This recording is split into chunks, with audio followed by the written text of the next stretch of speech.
So former President Trump is on a mission to flip blue areas around the country, including the Bronx. I had the opportunity to speak with him at his campaign event and asked him how he plans to win over minority voters. Watch.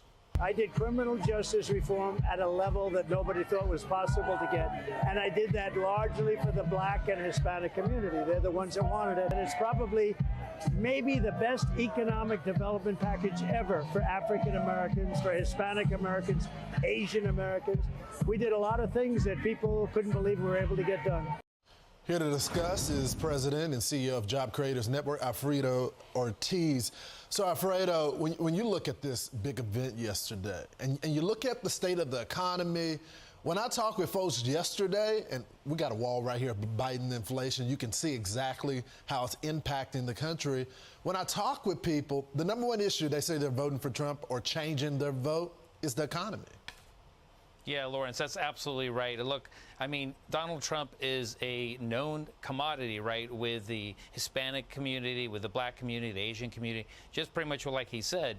The economy was fantastic for all, basically, Americans, and now they have the contrast, which is Biden, and it's not too good for all of those, and so it's not a surprise that he had the rally that he did.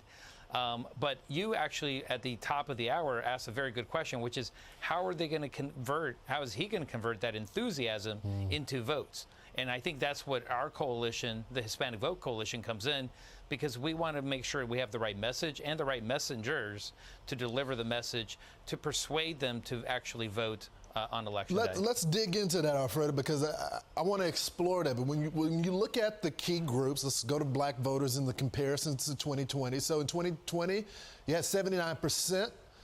Now you have 72%. All right, this is Joe Biden. Right. And then when you got Hispanic voters back in 2020, 56%, and now it's 55%.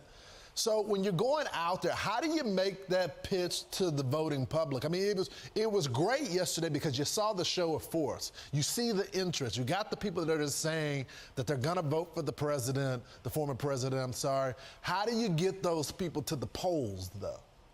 Well, you know, it's really interesting. If you think about our elections overall, we still have an electoral college, right, that votes our presidents in.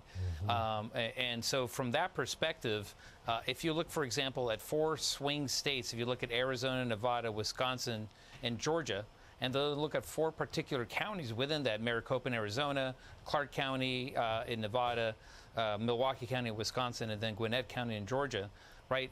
We really have to only get, and Trump really only has to win over the Hispanic population there, and that's 43 electoral votes right there. And so from that perspective, if he pulls that off, he becomes our next president. And so focusing on the right message and the messenger, getting them to the polls, persuading them not to just sit at home discontented, but to make a difference, that they can be empowered to make that difference themselves by going to the polling booths and actually making that vote for Donald Trump. Alfredo, I hope the Republican consultants are listening. They abandoned the community for years. Donald Trump has been the only one to go into the community. Let's hope they're listening this morning. Thanks so much for joining the program. Thank you, Lawrence. You got it, brother.